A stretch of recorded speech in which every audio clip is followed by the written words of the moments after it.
안녕하십니까. 만화공인중개사의 저자 이용훈입니다. 오늘은 부동산학개론 실전 문제풀이 399선 제40강 시간입니다. 여러분들과 저는 그동안 1강부터 39강까지 부지런히 문제를 풀어왔습니다. 오늘 마지막으로 413번부터 422번까지 풀면 우리는 부동산학개론에 나오는 실전 문제풀이를 다 풉니다. 오늘도 파이팅 하시면서 유종의 미를 거두시기 바라고 또 열심히 함께 문제 풀길 바라겠습니다. 자, 지금부터 413번 문제 시작하겠습니다. 413번. 다음은 수익환원법에서 순수익이 환원 방법에 대한 설명이다. 거리가 먼 것은 1. 직접법은 토지, 농지, 연전 등 내용연수가 무한한 경우에 적용된다. 맞습니다. 두 번째. 직선법은 건물, 구축물 등 내용연수가 한정된 경우에 적용된다. 맞고요. 세 번. 연금법, 인후두법은 복합부동산 1번부터 5억거래 평가 등에 이용된다. 맞습니다. 네 번째. 상환기금법은 광산과 같이 유한 수익이 발생하는 자산에 적용된다. 맞습니다. 환원이율은 투자자본 수익률과 그래서 투자한 자본의 수익, 어떤 이자율 같은 말입니다. 투자자본은 이게 같은 말이죠. 이게 아니라 투자자본 나중에 회수하잖아요. 그 회수율입니다. 회수율. 투자자본 수익률과 투자자본 자본 회수율 또는 투자자본 환원율 다 같은 말입니다. 이런 걸로 구성이 되는데 이 자 같은 말이 두 번 중복했으니까 틀렸죠. 맞습니다. 그래서 413번은 5번이 정답이 되겠습니다. 414번 문제를 보도록 하겠습니다. 414번. 다음과 같은 경우 토지잔여법에 의한 토지 가치는 얼마인가? 자, 토지 가치는 토지 가격이라고 볼 수도 있습니다. 그러면 똑같이 기본적으로 이건 환원이율에 의해서 가격을 구하는 거기 때문에 가격은 환원이율이 분모로 들어오고 환원을 해줘야 되니까 그리고 토지만 모르니까 토지의 순수익을 분자로 와주면 됩니다. 자, 보면 경과료 수십 년, 잔존 내용은 수십 년, 건물의 순수익 1,000만원, 부동산 전체의 순이익 2,000만원, 투자자본 수익률 10%. 그러면 이 밑에 있는 세 개만 보면 됩니다. 앞에 있는 기억에는 여러분들의 현혹하기 위한 함정이라고 보시면 돼요. 자, 토지의 순수익은 전체에서 건물을 빼주면 되겠죠. 건물 수익 빼주고 밑에 환원율은 바로 투자자본 수익률을 얘기하는 겁니다. 투자자본 수익률 10%. 그러면 전체 2,000에서 1,000만원 빼주면 얼마 남는다? 1,000만원. 자, 1,000만원을 뭘로 나눈다? 10%니까 10분의 1로 나눠주면 분자가 위로 올라가죠. 이렇게 계산할 때. 그러면 10%가 위로 올라가서 곱해주니까 거꾸로 나누기는 반대가 되잖아요. 항상 여러분들 수식을 공부해 A 곱하기 3은 거꾸로 얘기해서 나누기로 할 때는 A 곱하기 3분의 1의 1 이렇게 해도 계산이 똑같은 거예요. 그럼 이 3분의 1이 역수가 돼서 곱하기 3이 되는 거예요. 마찬가지로 이 10분의 1은 곱하기 10이라는 얘기입니다. 그래서 올라가 준다고 제가 표현을 합니다. 그러면 1,000만원을 10분의 1로 나누면 뭐가 된다? 1억이 되는 겁니다. 10배가 되는 거예요. 자, 1억에 해당되는 게 몇 번? 3번입니다. 414번은 3번이 답이 되겠습니다. 다음 415번 문제를 보겠습니다. 다음 중 환원이율의 크기가 올바르게 나눈 것은 환원이율이 클수록 가격은 작아집니다. 사실. 그러면 환원이율 큰 것, 직선법, 상환기금법, 연금법 바로 1번이 답이 되겠습니다. 자, 반대로 그 가격, 수익가격이 큰 걸로 하면 연금법이 제일 크고 상환기금법, 직선법이 작아지는 겁니다. 순서대로. 416번. 다음과 같은 경우 수익환원법에 의한 수익 가격을 얼마인가? 연간 예상 총 수익은 10억 원이고 연간 예상 총 비용은 6억 원이고 연간 투자 자본 수익률이 8%, 자본 회수율이 2%. 그러면 똑같아요. 환원법의 수익 가격은 늘 공식대로 쓰면 순수익이 있으면 그걸 뭘로 환원해 준다? 그렇죠. 환원이율, 종합환원율 다 같은 말이에요. 환원이율로 환원해주면, 나눠주면 되는 거예요. 그러면, 자, 순수익은 총 수익에서 총 비용을 빼주면 돼요. 10억 빼기 6억, 억이라는 단어가 있고요. 자, 환원이율은 자본 환원율 그리고 하는 일이가 자본 수익률하고 자본 회수율을 더해주면 돼요. 8 더하기 2% 해주면 몇 프로? 10%. 자, 10억에서 6은 4억. 4억을 10%로 나누니까 4억 나누기 10분의 1입니다. 그럼 4억 곱하기 10 이렇게 되니까 40억이에요. 이건 40억. 40억. 자, 40억이 어디 있습니까? 여기 있죠? 4번이네요. 결국 416번은 답이 4번이 되겠습니다. 다음은 417번 문제를 같이 풀도록 하겠습니다. 417번 임료평가에 관한 설명 중 틀린 것은, 자, 임료평가입니다. 1. 임료평가 방법으로는 임대사례 비교법, 그렇죠. 임대사례를 비교해서 임대를 평가하는 겁니다. 적산법에 있죠. 적산임료관리의 적산법입니다.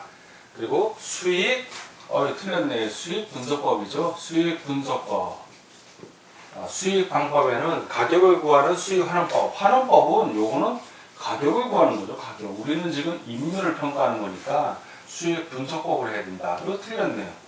자, 지금 틀린 걸 구하는 거니까 실전에서는 여러분들 1번 하고 넘어가시면 됩니다. 확실하게 알 때는. 그런데 지금은 우리가 지금 문제를 풀면서 실전에 대비하는 거니까 나머지도 보도록 하겠습니다. 자, 실질임료는 지불임료가 아니라 실질적인 임료예요. 순임료와 필요재경비로 구성된다.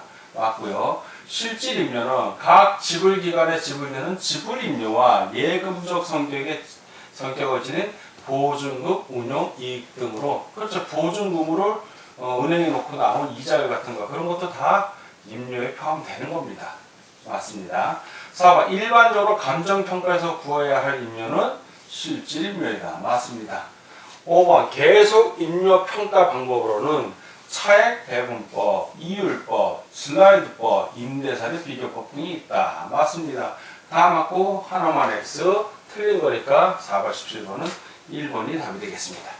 다음 418번 문제를 보도록 하겠습니다. 다음 보기와 같은 감정평가에 관한 설명 중 틀린 것은 18의 기출문제였습니다. 보기.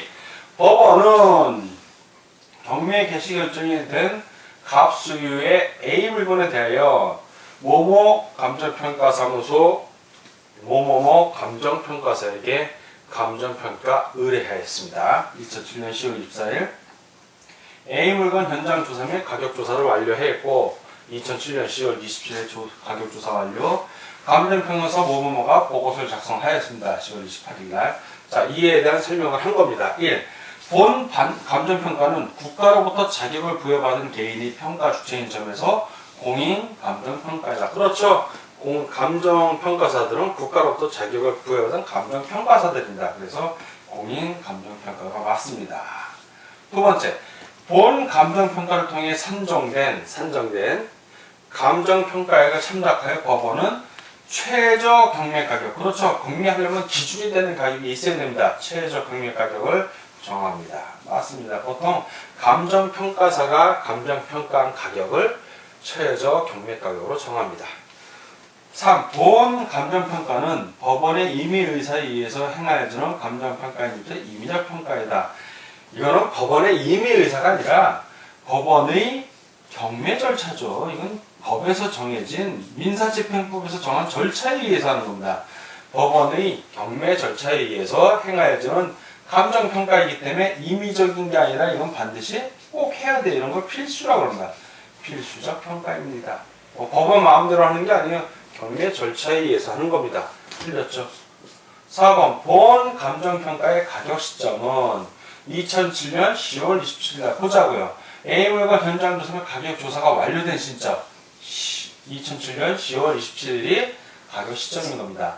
보고서 작성한 28일이 가격 시점이 아니라는 거죠. 맞습니다. 5번 본 감정평가는 A 물건의 상태, 용도 등 가격 시점 현재 상태대로 평가하는 점에서 현황평가. 그렇죠.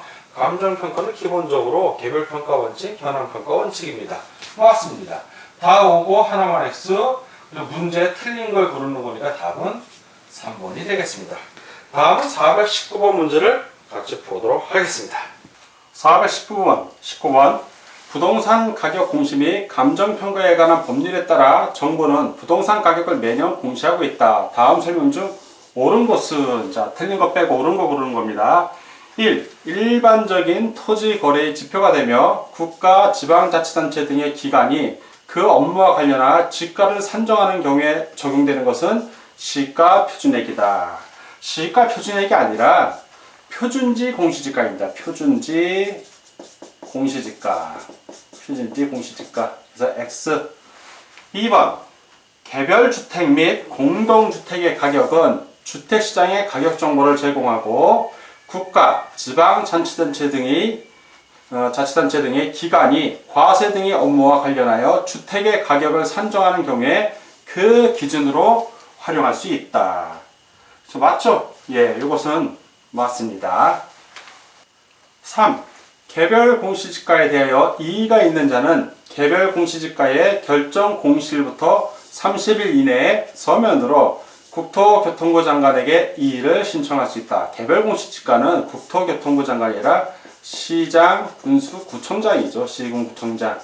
그래서 이거는 X. 4번. 시장, 군수 또는 구청장은 공동주택에 대하여 매년 공시기준 현재의 적정가격을 조사 산정하여 중앙부동산평가위원회의 심의를 거쳐 공시하고 이를 관계 행정기관 등에 제공하여야 한다. 자, 공동주택에 대한 거는 시장, 군수, 구청장이 아니라 국토교통부 장관이 공시합니다. 그래서 X. 5. 국토교통부 장관은 공시기준일 이후에 분할 합병 등이 발생한 토지에 대하여는 대통령령이 정하는 날을 기준으로 하여 개별 공시지가를 결정 공시해야 한다. 개별 공시지가 결정 공시하는 것은 시장, 군수, 구청장입니다. 이게 시장, 군수, 구청장. 그래서 5번도 X. 다 X고 2번 하나만 정답입니다. 그래서 419번은 옳은 걸 고르니까 2번이 정답이 되겠습니다. 다음 문제를 보겠습니다. 420번. 다음은 공시지가를 설명한 것이다. 틀린 것은 1. 개별 공시지가는 수용할 토지의 보상액 산정 기준이 된다. 수용 토지 보상액 산정 기준은 개별 공시지가가 아니라 표준지 공시지가입니다. 표준지. 그래서 이거는 X. 2번. 시장군수구청장은 일정한 절차를 거쳐 매년 공시지가 기준일 현재 개별 토지의 단위 면적당 가격을 결정 공시해야 한다. 맞습니다. 3. 표준지 공시지가에 대한 이의가 있는 자는 표준지 공시지가에 이의가 있는 자는 공시일부터 30일 이내에 서면으로 국토교통부 장관에게 이의를 신청할 수 있다. 맞습니다. 4번. 개별 공시지가에 대한 이의가 있는 자는 결정 공시일부터 30일 이내에 서면으로 시장, 군수, 구청장에게 이의를 신청할 수 있다. 맞습니다. 5번. 표준지 공시지가는 감정평가업자가 개별적으로 토지를 감정하는 경우에 그 기준이 된다. 맞습니다. 다 오고 하나만 X 틀린 걸 고르니까 420번은 1번이 정답이 되겠습니다. 다음 문제를 보겠습니다. 421번. 다음은 부동산 가격 공시제도에 대한 설명이다. 거리가 먼 것은 1. 부동산 가격 공시제도는 부동산의 적정 가격을 공시하여 부동산 가격 산정의 기준이 되게 하여 국민경제 발전에 이바지하게 한다. 맞습니다. 2번. 표준지 공시지가란 국토해양부 장관이 매년 1월 1일을 기준일로 하여 조사 평가하고 공시한 표준지의 단위 면적당 적정 가격을 말한다. 맞습니다. 3번. 개별 공시지가는 매년 1월 1일을 기준으로 하여 매년 6월 30일까지 시장, 군수, 구청장의 결정 공시해야 한다. 6월 30일이 아니라 5월 31일까지죠. 왜냐하면 6월 1일이 재산세 부과 기준일입니다. 그래서 이건 X. 4번. 개별 공시지가의 경우 1월 1일부터 6월 30일 사이에 분할, 합병 등의 사유가 발생한 토지에 대하여는 7월 1일을 기준일로 하여 10월 31일까지 시장, 군수, 구청장이 결정 공시한다. 맞습니다. 5. 국토교통부 장관이 공시하는 표준지 주택가격의 공시 기준일은 매년 1월 1일로 한다. 맞습니다. 다 오고 하나만 X. 거리가 먼 것을 고르니까 421번은 3번이 정답이 되겠습니다. 다음 문제를 보겠습니다. 부동산 가격 공시 및 감정평가에 관한 법률에 따라 표준주택에 대하여 매년 공시하여야 하는 내용이 포함되어 있지 않은 것을 구하는 겁니다.